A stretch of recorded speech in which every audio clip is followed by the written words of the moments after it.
Bienvenidos a Vida Misionera. La organización de la sociedad civil y la creación de organismos solidarios es cada día más visible en los países en vías de desarrollo. La solidaridad debe ser un servicio, y así lo han entendido un grupo de misioneros en el nordeste de Brasil, concretamente a Ceilândia, en el estado de Maranhão, donde se creó el Centro de Defensa de la Vida y los Derechos Humanos en 1996.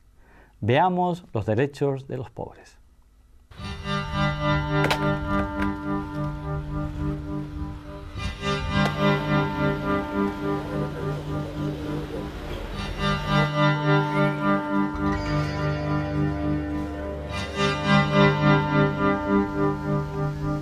Brasil es un país inmenso de 170 millones de habitantes, de los cuales 80 millones viven en la pobreza.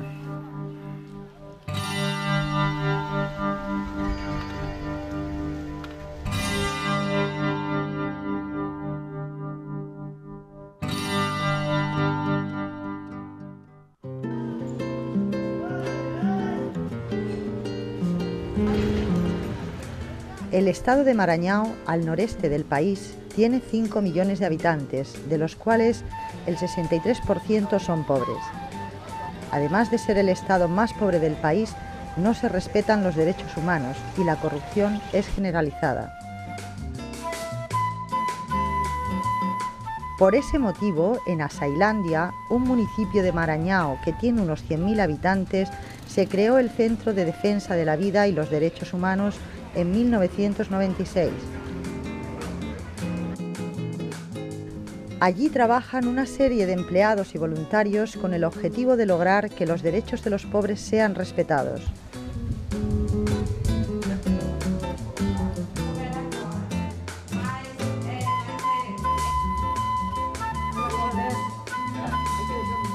Una de estas personas es Carmen Bascarán, laica misionera comboniana. Empezamos a pensar, ¿qué hacer? ¿Qué hacer? Aquí hay una cosa muy curiosa. Existen asociaciones de todo, de mujeres separadas de mujeres juntas, de hombres separados de hombres juntos, de sindicatos, de todo lo que se te ocurra existe una asociación.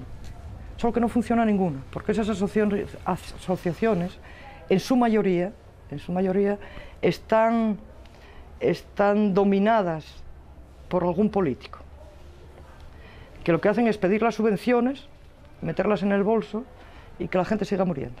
Entonces nosotros dijimos, hay que hacer una asociación independiente que sea capaz de revolucionar toda esta corrupción. Y así nació este Centro de la Vida y de los Derechos Humanos.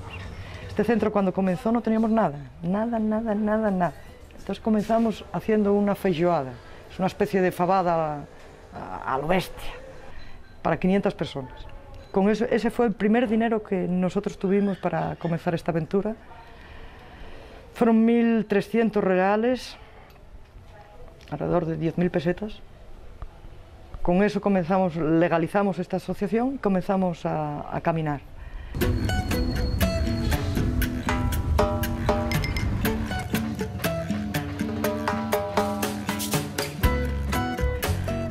Una de las primeras cosas que nos chocó fue que aquí la gente no tiene registro de nacimiento. Si no tiene registro de nacimiento, no puede ir a la escuela, no puede tener identidad, carnet de identidad, no existe. En mes y medio hicimos un levantamiento de la población que no tenía registro en Ceilândia, en el municipio de Ceilândia. En mes y medio levantamos alrededor de 500 fichas con nombres, apellidos, situación de la familia, todo. Con esas fichas nosotros entonces hicimos una denuncia al Poder Judicial, porque la ley en Brasil es muy clara. Todo el mundo tiene derecho a estar registrado gratuitamente.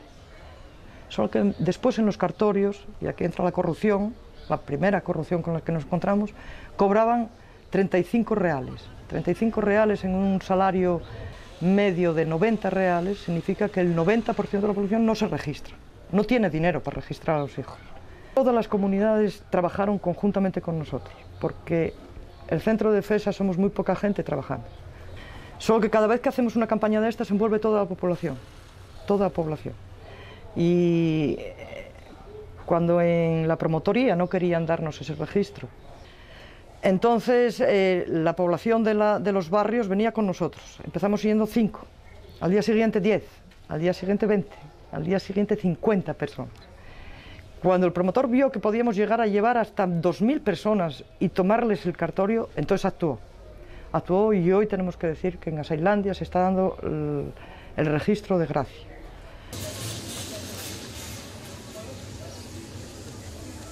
Carmen y Antonio, el coordinador del centro, visitan un local donde se hospedan los hombres que esperan ser contratados en las grandes haciendas.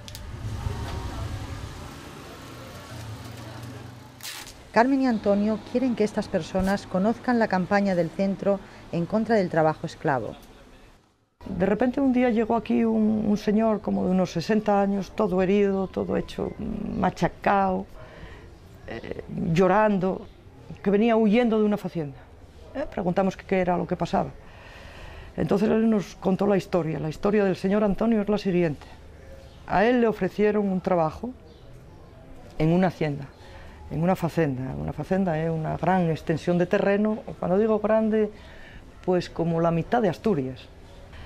Ellos contratan a los peones con la oferta de que les van a pagar, que les van a pagar tanto por tanto trabajado, y cuando llegan allí la realidad es distinta. Primero los meten en un camión para llevarlos hasta la facenda, tapado, entonces ellos no reconocen el camino.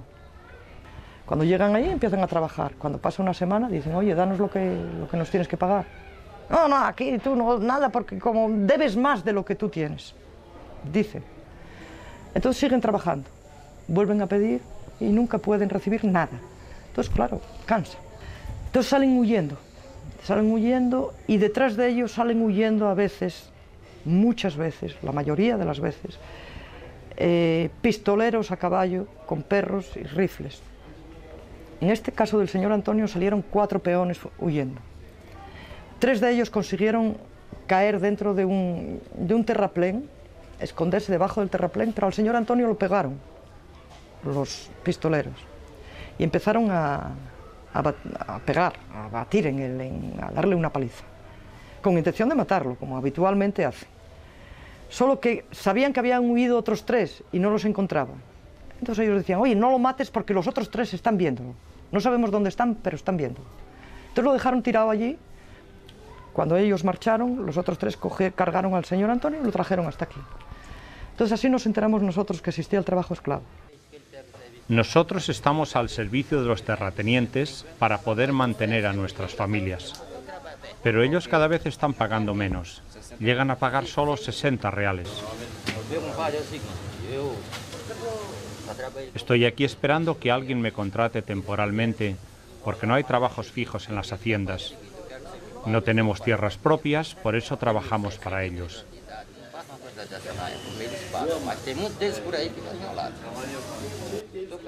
Llevo 30 años haciendo esto y vengo de Canabó.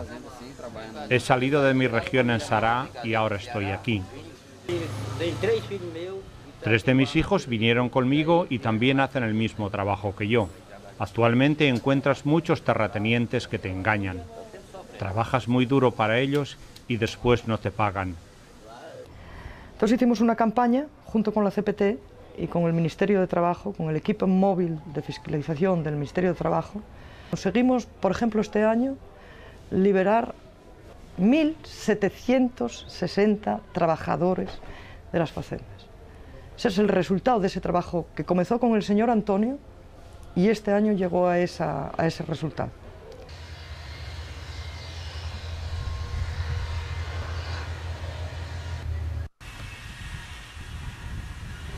Junto con eso empezamos a trabajar en las carbonerías.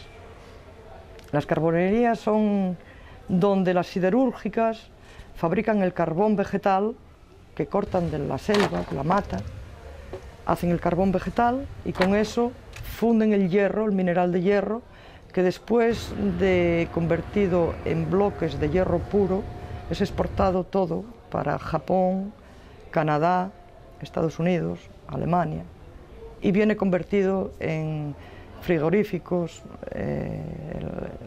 carros, coches, todas esas cosas. Y ahí nos encontramos, no era trabajo esclavo, porque realmente los trabajadores podían salir de allí, pero todas las demás características eran como esclavos. Nosotros vimos cómo bebían agua, donde bebían agua los perros, dentro había clavos, había bichos, cucarachas, y esa era el agua que tenían que beber. Vimos como en una barraca, pues, con redes allí tiradas, tapada por una lona negra, 4 palos, una lona negra, y allí estaban viviendo pues 100 o 200 trabajadores, todos amontonados. Vimos cómo corría la droga permitida para que estos trabajadores estuvieran totalmente perdidos, desgarrados, destruidos, y que solo tuvieran fuerza para trabajar. Y todo eso hicimos una denuncia pública. A raíz de esa denuncia pública, aquí en el centro recibimos amenazas, y tenemos que decir que nos salvaron esas amenazas el personal de España, al cual nosotros llamamos y pedimos que mandaran escritos de solidaridad, y nos inundaron Amnistía Internacional, partidos políticos, personas de España, comunidades, personal de la Iglesia, nos inundaron.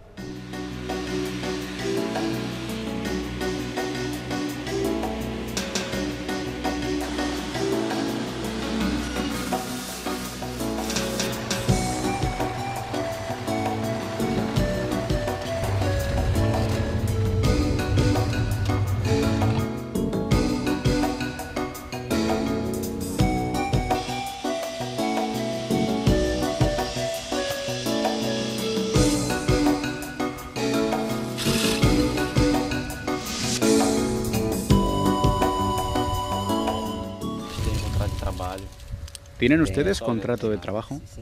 Sí, tenemos, pero a nadie se le paga lo que se debería.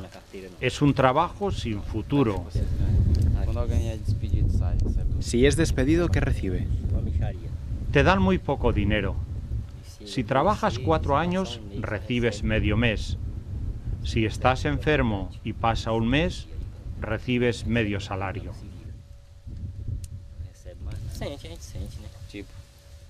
Debido a este trabajo nos duele el pecho y sobre todo la cabeza. Cuando el fuego está fuerte, la cabeza duele tanto que no se puede aguantar, porque hay que sacar el carbón cuando el horno está caliente.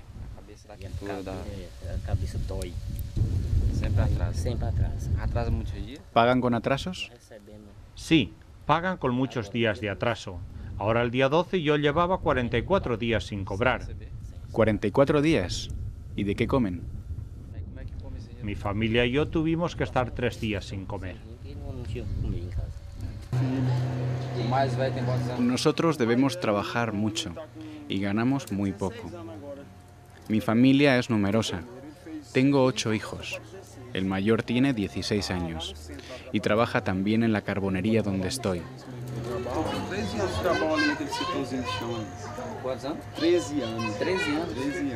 Llevo trabajando como carbonero 13 años, siempre sin contrato. Mis hijos estaban estudiando, pero este año creo que no podrán ir a la escuela porque no puedo pagarla. Sé que los estudios son importantes, sobre todo para nosotros, los pobres, porque los hijos que estudian son nuestra esperanza, pero sin dinero no se les puede enviar.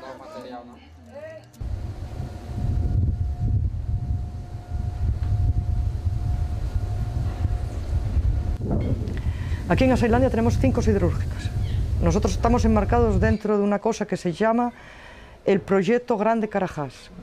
Grande Carajás es una región que hay en el sur de Pará, donde están ubicadas las mayores minas de hierro a cielo abierto del mundo. Entonces, de ahí salen todos los días toneladas y toneladas de mineral de hierro que va al puerto de San Luis y de ahí va para Europa. Pero una parte queda aquí, en esta región. Y en esta región lo que se convierte es en aquellos bloques de hierro que hablábamos antes, que también son exportados. Solo que, bueno, aquí hay 5 siderúrgicas, 5, que transforman ese mineral de hierro en el ferrogus, en los bloquetes de hierro.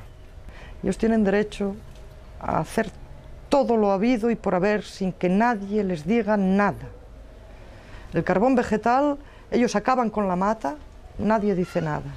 Ellos hacen subcontratas para poder explotar y no tener responsabilidad laborales con los trabajos y nadie les dice nada. Ellos tiran los residuos sólidos, incandescentes, al lado de la población y nadie les dice nada. Entonces, hace 3 años, nosotros estábamos haciendo una jornada de la ciudadanía, que después Antonio Fillo explicará más cómo es eso, en Piquiá, donde están ubicadas esas siderúrgicas. Y llegó para nosotros una denuncia que un niño, la gente aquí es miserable, entonces los residuos de carbón, las familias van a recogerlos para después encender las cocinas de casa y hacer la comida.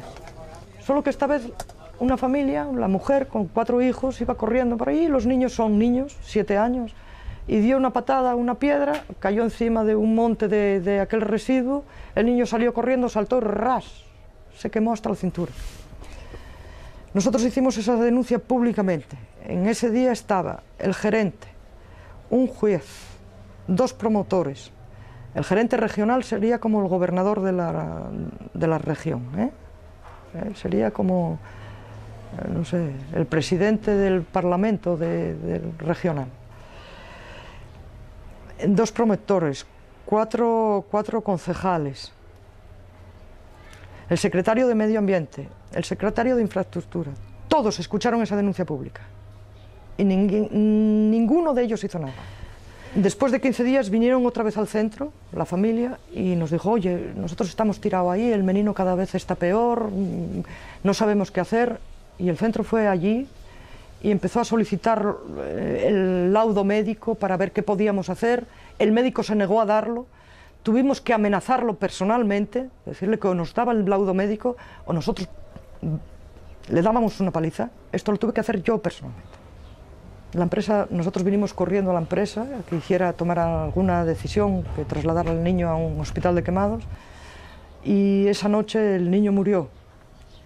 La empresa no quiso hacer nada. Nosotros llevamos al juez 2 días después al lugar de los hechos, fuimos desmontando una por una todas las razones de la empresa, porque nosotros conocíamos bien de cerca lo que estaba pasando allí, y hasta el día de hoy, 2 años después, el féretro del menino lo vamos a tener que pagar nosotros.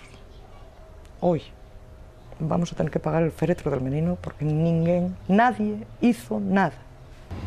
Fue un domingo, el día 21 de octubre, a las 6 horas de la tarde. El domingo 21 de octubre del 2001, a las 6 de la tarde, tuve un grave accidente. Fui a bañarme al río. Estuve hablando con algunas personas y cuando salí de allí, iba caminando, sentí que el suelo se abría y que me hundía las piernas.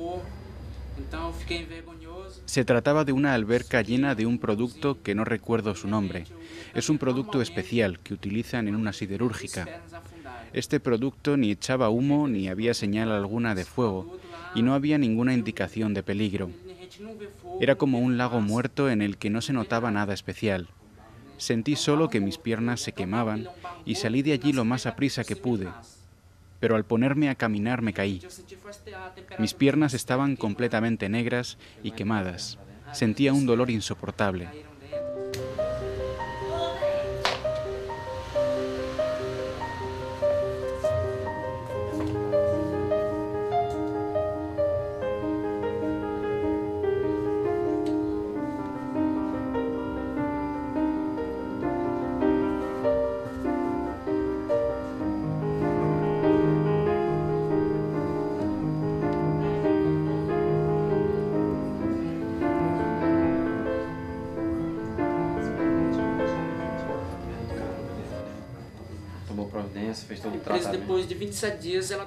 Después de 27 días, la empresa tomó medidas porque fue requerida por el Centro de Defensa de los Derechos Humanos de Asailandia, a quien le estoy muy agradecido por todo lo que me ayudaron. El centro presentó a la siderúrgica los papeles necesarios y entonces la empresa dijo que correrían con los gastos de la estancia en el hospital y de las 3 operaciones que me tenían que realizar. En la alberca en la que me caí no había ni un muro, ni un letrero de aviso, ni nada. Estaba completamente abierta por todas partes, con el peligro que suponía. Las piernas me duelen un poco y no consigo pasar en pie mucho tiempo. Aún me siguen curando porque tengo algunas heridas en el pie, como podéis ver. Entonces tengo que continuar pagando los gastos de la fisioterapia y ante cualquier cosa que me pase, debo acudir de inmediato al hospital. Ahora ya no recibo ayuda económica de nadie. Estoy sobreviviendo a costa de un amigo, gracias a Dios.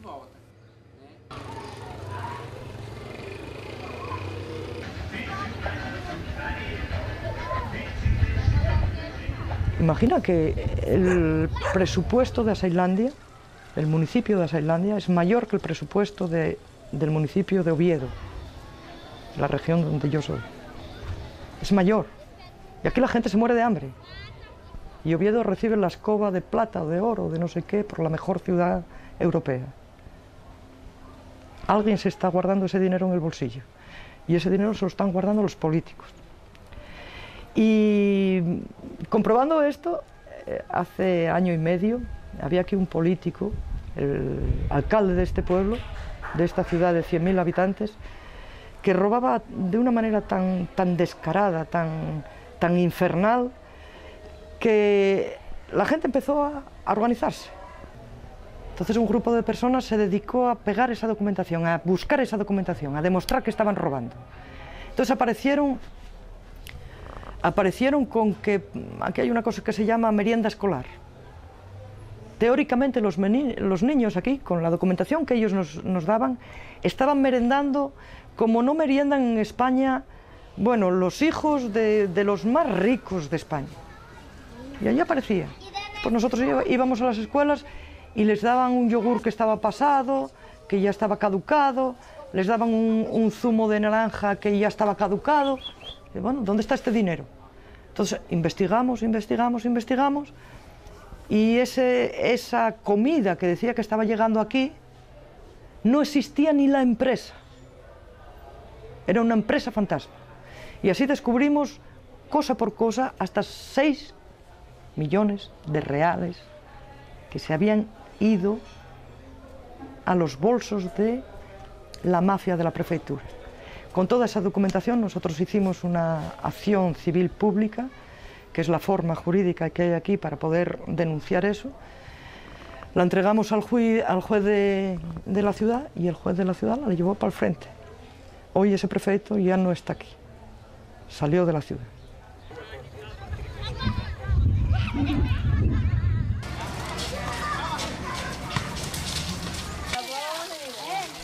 Y después nada de lo que hacemos sería posible sin que la conexión que tenemos con el pueblo, la conexión que tenemos con las comunidades, la conexión que tenemos con los barrios, la conexión que tenemos con los sindicatos, porque cualquier campaña que nosotros hacemos procuramos que no sea una campaña interna, sino que repercuta en el pueblo. Porque el objetivo es que sea el pueblo el que sea protagonista de la acción, no nosotros. Nosotros estamos intentando incentivar para que el pueblo sea el que dice eso y sea el que sale a la calle. Nos barrios, ¿no? Os barrios, las personas ya saben se movimentar un poco. En estos años he visto muchos cambios en los barrios. Sus habitantes ya saben luchar por sus derechos, saben que pueden denunciar. Antiguamente en estos barrios se vivía una situación militarista. Tú no tienes derecho a hablar, te tienes que callar. Antes, en Asailandia, se vivía un militarismo, ahora ya no. La gente ya tiene ese conocimiento, ese derecho reconocido, esa conciencia de que puede llegar a una entidad pública, a un juicio, y hablar sin miedo.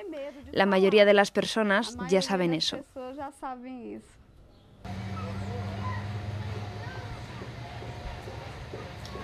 Nós estamos desenvolvendo hoje projeto, já começou há uns 2 anos atrás, 3 anos atrás, 99. Desde 1999 estamos realizando un trabajo de concienciación en los barrios de Asailandia. El objetivo es que los vecinos despierten y busquen alternativas a los problemas sociales que sufren. Para ello se están creando grupos en los numerosos barrios de Asailandia, ya que en todos ellos hay muchos problemas. Y bastantes numerosos y cheios de problemas, ¿no? La historia de este grupo del barrio Buen Jardín se inició hace más o menos un año. Surgió como una iniciativa de 23 personas que participaron en 4 seminarios organizados por el Centro de Defensa, que trataban sobre derechos humanos, leyes, problemas del barrio. De ahí, unas 10 personas formamos el grupo. Realizamos visitas a la gente para hacer un trabajo de concienciación sobre las necesidades del barrio. Divulgamos y enseñamos a estas personas sus derechos y deberes. En esta zona mucha gente no tiene estudios, así que para ellos es muy difícil conocer sus derechos y saber si se cumplen o son violados. Nesse trabalho, os bairros que a gente faz nas escolas, né? El trabajo que hacemos en los barrios y en las escuelas se centra en el tema de la ciudadanía, de la dignidad de las personas. Una de las reclamaciones que más escuchamos a la gente es en relación al servicio que el poder público presta a la población, a la mala calidad de ese servicio. Serviço de má qualidade. Então as pessoas, quando se adquirem se apossam do poder municipal o de algún cargo público. Aquí las personas que se hacen cargo de un puesto municipal o público piensan que son dueños de esos cargos, que pueden hacer lo que quieran. Pero están aquí para trabajar para el pueblo y para garantizar la ciudadanía de la gente. Hay personas que mueren sin motivo porque no son atendidos en el hospital, o van a la policía y son apaleados porque son pobres negros. O cara vai na delegacia, o cara é espancado só porque é pobre ou porque é preto ou alguma coisa. Por otra parte, el centro realiza talleres de baile y teatro para jóvenes. A través de este último se representan los problemas de los barrios. Además, junto con otras entidades, el centro creó la radio comunitaria de Asailandia en 1998.